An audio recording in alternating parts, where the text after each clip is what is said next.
Rossiya Ukrainaga keng ko'lamli havo hujumini uyushtirdi. Ukraina Zelenskiy va Putin uchrashuviga faol tayyorlanmoqda. Rossiyaliklar Sumiga yorib kirdi. Tramp Rossiyaga hipertovuzli raketalarni AQShdan o'g'irlagan. Rossiyada 150 nafar ukrainalik qatl etilgani aytilmoqda. AQSh minglab harbiylarni Janubiy Koreyadan olib chiqishi mumkin. 400 dan ortiq rohinja musulmonlari kema bilan cho'kib ketdi. Rossiya Ukrainaga keng ko'lamli havo hujumini uyushtirdi. Ukraina qurolli kuchlari ma'lumotiga ko'ra, 24-mayga o'tar kechasi Rossiya Ukrainaga 250 ta dron, 14 ta Iskandar M ballistik raketasi bilan hujum qilgan. Hujumlar asosan mamlakat poytaxti Kiyev tomon yo'naltirilgan. Kiyev viloyati harbiy ma'muriyati rahbari Nikolay Kalashnikning aytishicha, Kiyevda havo xavfi 8 soat davom etgan. Ma'lumotlarga ko'ra, 250 ta drondan 245 tasi urib tushirilgan. 14 ta Iskandar M raketasidan 6 tasini Ukraina havo kuchlari yo'q qilishga muvaffaq bo'lgan. Rossiya natijasida shuningdek Dnepropetrovsk, Odessa, Xarkov, Donetsk va Zaporojye viloyatlari zarar ko'rgan. Ukraina milliy politsiyasiga ko'ra, tungi hujum oqibatida 15 kishi jabrlangan. Ukraina Zelenskiy va Putin uchrashuviga faol tayyorlanmoqda. Ukraina va Rossiya prezidentlari Vladimir Zelenskiy va Vladimir Putinning ehtimoliy uchrashuviga Ukraina faol tayyorgarlik ko'rmoqda. Bu haqda kecha 23-may kuni Ukraina tashqi ishlar vaziri Andrey Sybiga ma'lum qildi. Uning so'zlariga ko'ra, Kiyev xalqaro vositachilar ishtirokida kengaytirilgan muzokaralar formati o'tkazish imkoniyatini ko'rib chiqmoqda. Tan olamiz, bu uchrashuv kengaytirilgan formatda bo'lishi mumkin. Biz prezident Trampni unga qo'shilishini juda xohlaymiz va biz har doim Yevropa bo'lajak muzokaralar stolida bo'lishi kerakligini ta'kidlaymiz, dedi u. Sybigaga ko'ra, Moskva Qo'shma Shtatlarni mojaroni hal qilish jarayonidan chetlatishga intilmoqda. Biroq Kiyev Vashingtonni ishtirokini tubdan zarur deb biladi. Bizga AQSh ishtiroki kerak. Biz AQSh va prezident Trampning tinchlikka qaratilgan sa'y-harakatlarini olqishlaymiz, deb ta'kidlaydi Ukraina diplomatiyasi rahbari. Shuningdek, u Turkiyada muzokaralar davom etishi uchun hech qanday birlamchi shart bo'lmasligiga e'tibor qaratdi. Agar Rossiya delegatsiyasi o'qigan barcha psevdo-tarixiy ma'ruzalarni bir chetga surib qo'ysak, u yerda aniq kelishuvga erishiladi, dedi Ukraina vaziri. Istanbuldagi uchrashuv 16-may kuni bo'lib o'tgan. The Economist nashrining yozishicha, Rossiya delegatsiyasi Ukrainaning Donetsk, Lugansk, Xerson va Zaporojye viloyatlari ustidan nazoratni Moskvaga topshirish talabini ilgari surgan. Rossiya bu hududlarni bosib ola olmaydi. Nashr manbalarining iddao qilishicha, Medinskiy agar yon berishlar rad etilsa, Ukrainaning yana ikkita viloyati egallab olish bilan tahdid qilgan va Rossiya cheksiz kurashga tayyorligini bildirgan.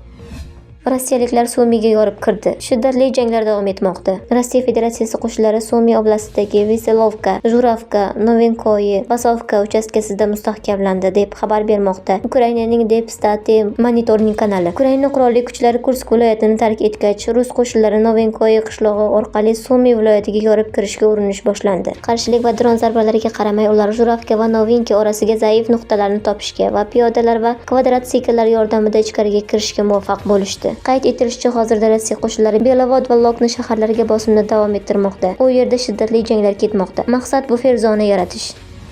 Tramp Rossiyaga hipertovuzli raketalarni AQShdan o'g'irlagan. Tramp Rossiya Obama davrida AQShdan hipertovuzli raketalar texnologiyasini o'g'irlaganini aytdi. Bilasizmi, ular bizdan buni o'g'irlashdi. Biz buni ishlab chiqqan edik. Uni Obama ma'muriyati davrida o'g'irlashdi. Buni kim qilganini bilasizmi? Uni ruslar o'g'irladi. Qandaydir yomon narsa sodir bo'ldi. Lekin biz ularni ishlab chiqaruvchilarimiz va biz uni yana quryapmiz, ham katta miqdorda. AQSh prezidenti shunday ta'kidladi.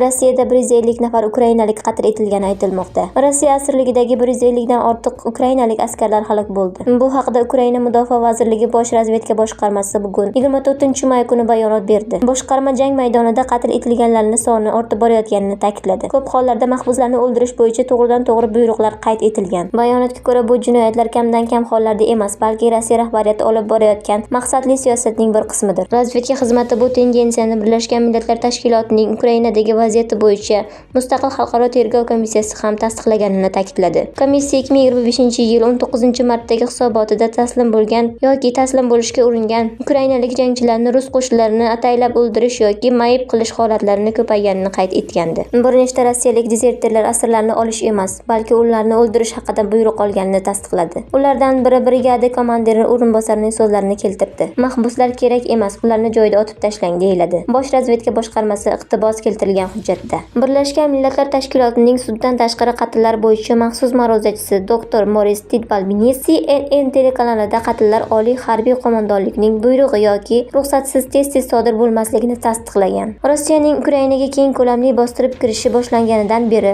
va 2025-yil 23-may holatiga ko'ra Ukraina bosh prokuraturasi bergan ma'lumotlarga qaraganda, Rossiya harbiy xizmatchilari tomonidan 268 ukrainalik harbiy asirning o'ldirishi faktlari bo'yicha 75 ta jinoiy ish ro'yxatga olingan va tergov qilinmoqda. Xususan, 2025-yil boshidan buyon 51 nafar ukrainalik harbiy asirning o'ldirilishi bo'yicha 20 ta jinoiy ish qo'zg'atilgan. Harbiy asirlarni qasddan o'ldirish Jeneva konvensiyasini qo'pol ravishda buzish hisoblanadi va og'ir xalqaro jinoyat sifatida tasniflanadi. AQSh minglab harbiylarni Janubiy Koreyadan olib chiqishi mumkin.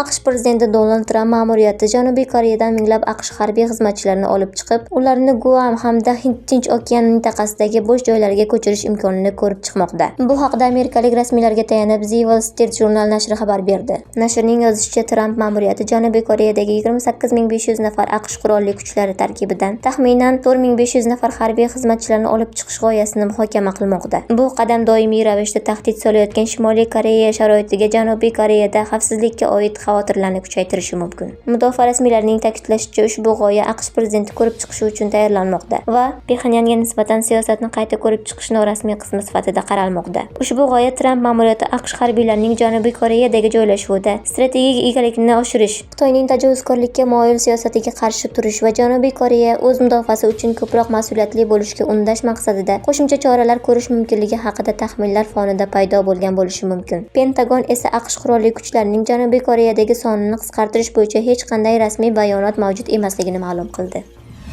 400 dan ortiq rohinja musulmonlari kema bilan cho'kib ketdi. Joriy yilning 9-10 may kunlari Myanma sohillari yaqinida ikkita kema cho'kib ketdi. Ushbu hodisa oqibatida 400 dan ortiq rohinja musulmonlari halok bo'lgan bo'lishi mumkin. Bu haqda Birlashgan Millatlar Tashkilotiga tayanib Al Jazeera xabar berdi. Nashrning yozishicha, Myanmaning musulmon ozchilik bo'lgan kamida 427 nafar rohinja 9-10 may kunlari sodir bo'lgan kemaning cho'kib ketishi oqibatida dengizda halok bo'lgan bo'lishi mumkin. Bu esa mazlum xalq uchun navbatdagi fojiali hodisadir. Birlashgan Millatlar Tashkilotining qochqinlar bo'yicha oliy komissiyalarining kecha 23 may kuni bergan bayonotiga ko'ra, agar ushbu ma'lumotlar tasdiqlansa, bu hodisa shu yilgi rohinjalik qochqinlar bilan bog'liq eng yirik dengiz halokati bo'lishi mumkin. Birlashgan Millatlar Tashkiloti qochqinlar agentligi joriy oy boshida Myanma sohillarida yuz bergan ikki kemaning halokati haqida kelib tushgan xabarlar bo'yicha chuqur xavotir bildiradi, deyiladi bayonotda.